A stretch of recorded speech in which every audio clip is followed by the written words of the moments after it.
to every corner of the earth. And when it became more convenient for those who wished to deny the God of Abraham and of Isaac and of Jacob, the Christ, when that happened, and they began to intentionally exclude him from their memory, make him unwelcome in our schools, make him unwelcome in our courts, make him unwelcome in the reasoning of our best and our brightest.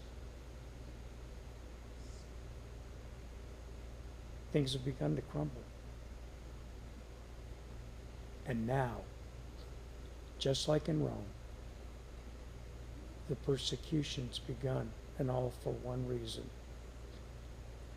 You cannot make a just government out of an unjustified people.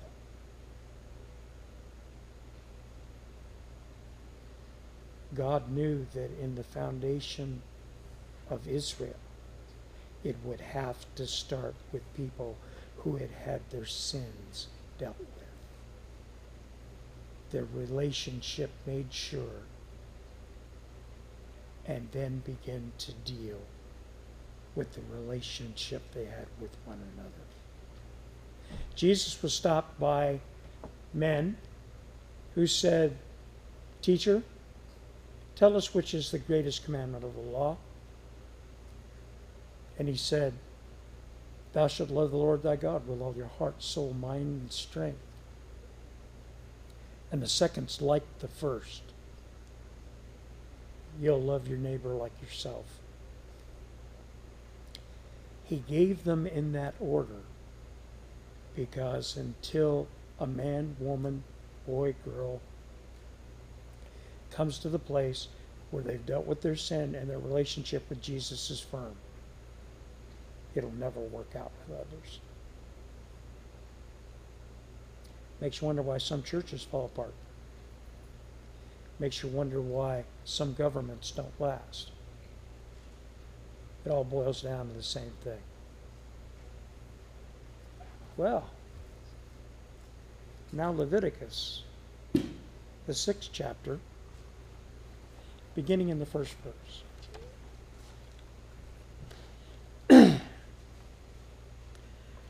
And the Lord spoke to Moses, saying, if a person sins and commits trespass against the Lord by lying to his neighbor about what was delivered to him for safekeeping, or about a pledge, or about a robbery, or if he has extorted from his neighbor, or if he has found what was lost and lies concerning it, and swears falsely, in any one of these things that a man may do in which he sins, then it shall be because he has sinned and is guilty, that he shall restore what he has stolen. And the thing which he has extorted, or what was delivered to him for safekeeping, or the lost thing which he found, or all that about which he has sworn falsely, he shall restore its full value and add 1/5 more to it, and give it to whomever it belongs on the day of his trespass offering. Now, if you remember, as we went through the first 5 chapters, there was one condition to each one of these offerings. You could not be compelled to do it. The offering was null and void if someone caught you and made you do it. The presumption here was that if you were a man or a woman that engaged in this kind of behavior, the sin of withholding, the sin of doing something nobody knows anything about, stealing what wasn't yours, finding something that you knew was never yours, and later coming to find out who it did belong to and not restoring it to them, In other words, not stepping out and saying what was right just because it was right with no pressure from anybody else. Nobody else knows your sin. If you were someone who was accustomed to the first 4 offerings, you knew what it was to deal with your own sin. You knew what it was to have fellowship with God and to know the hole that it creates in your own heart when you've done something that you know is not right and you can't sleep, you can't eat, you can't live knowing where you're at. It says when you realize that, there's certain things you got to do. In the first 4 offerings, you could just show up with the offering, put your hands on the head of the animal. They would sacrifice it. You were good. In this offering, though, you had to do something different. You put your hands on the head of the animal, and you had to confess your sin.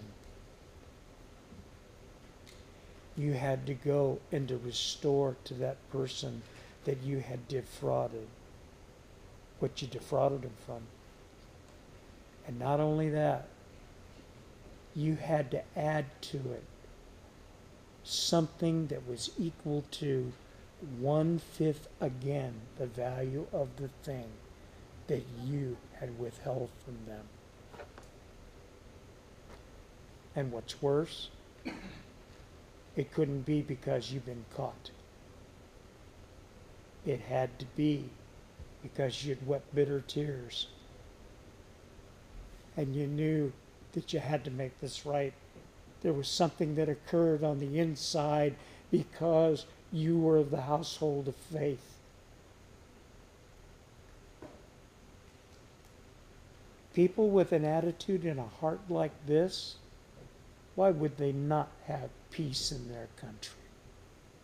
Why would they not deal justly with people of other lands?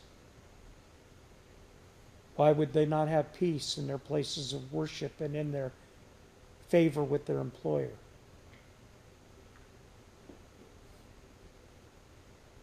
You see, that system works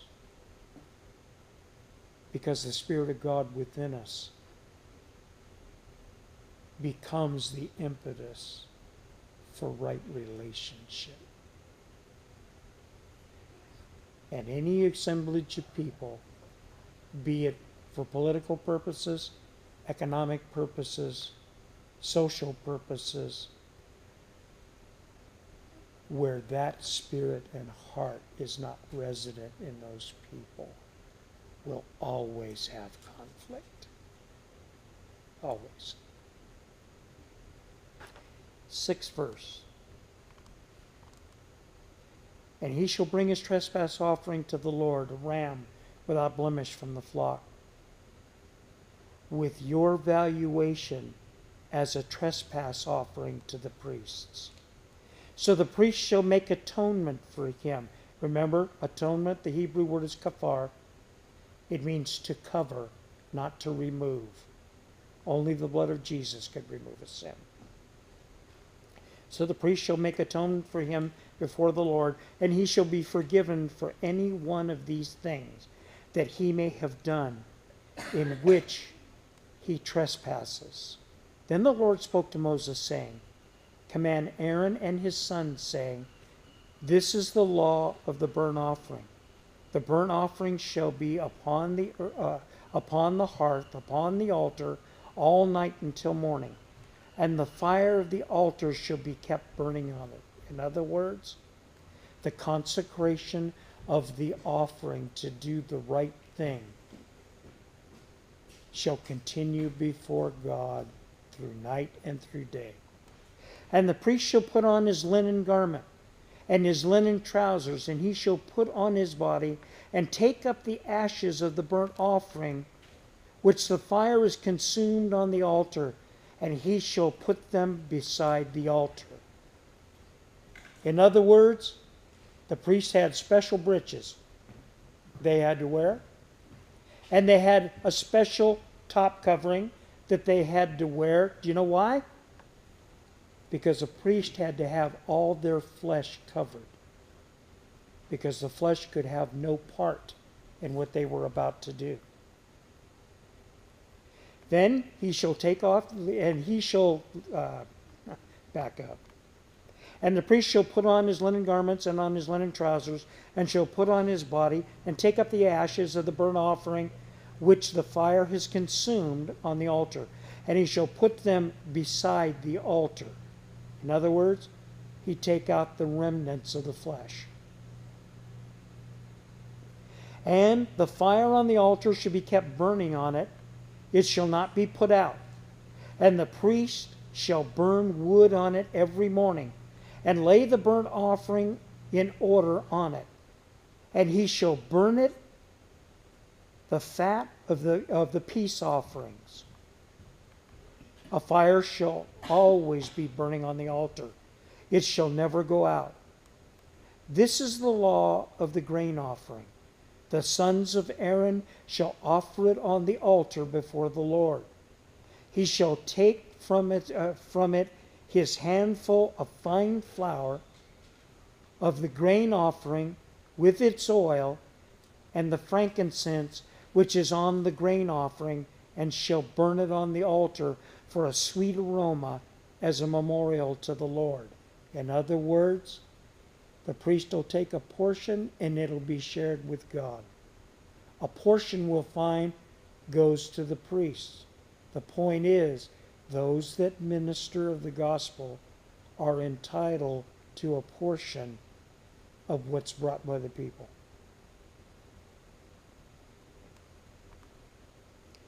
And the remainder of it Aaron and his sons shall eat. With unleavened bread it shall be eaten in a holy place. In the court of the tabernacle of meeting they shall eat it. In other words, he's giving these new priests, remember? These are the folks that will learn how to do this. An instruction. You know what it is?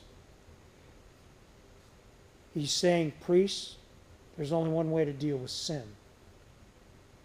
There's only one way to approach to God.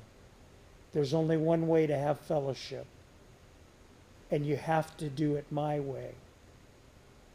And when you do it right before me in the place I appointed. No place else. All the males among the children of Aaron may eat it. It shall be a statute forever in your generations concerning the offerings made by fire to the Lord.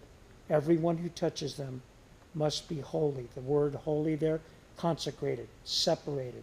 In other words, if you're not a Levite, if your sin hasn't been dealt with by an offering first, when you begin the ministration of your priestly duties, if you haven't had your fellowship offering and your peace offerings taken care of, in other words, if you're not right, shut up and don't address my people. This is the offering of Aaron and his sons, which they shall offer to the Lord, beginning on the day when he is anointed.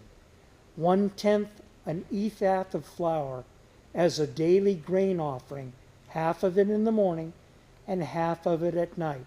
It shall be made in a pan with oil. When it is mixed, you shall bring it in.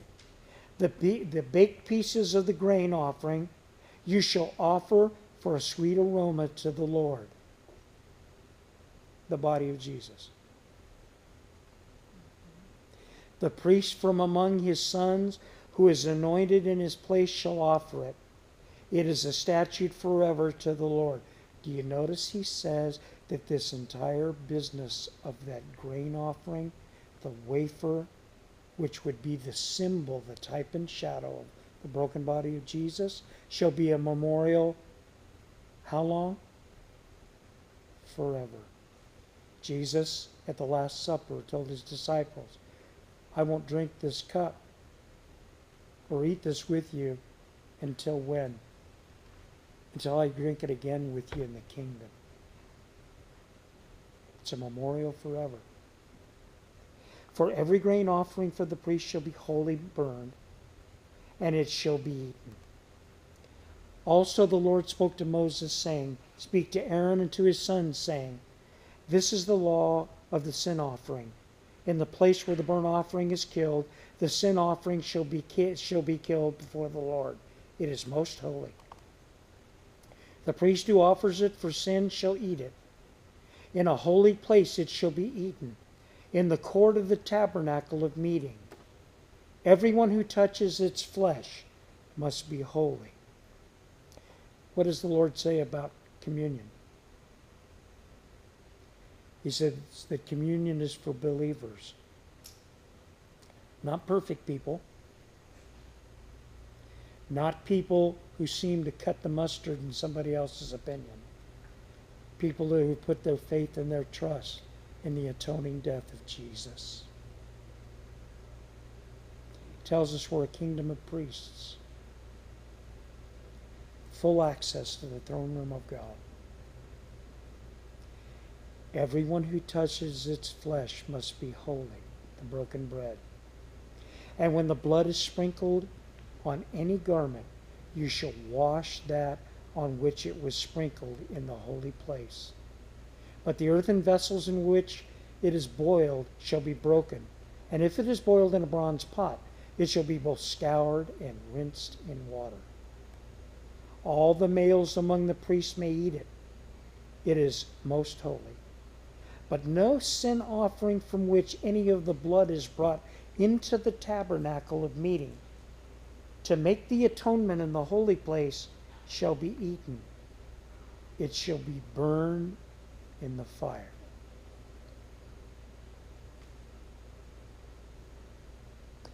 Today, we're going to take communion together. You know, unfortunately, many Christians, not understanding the types and shadows of the Old Testament, have been brought up in a Christian tradition where, in an attempt to separate ourselves from those things which are Jewish, because those things were superseded by the work of Jesus on the cross, and it is true, we threw out the baby with the bathwater. Because in doing so, we lost in our tradition an understanding that everything that has happened to the day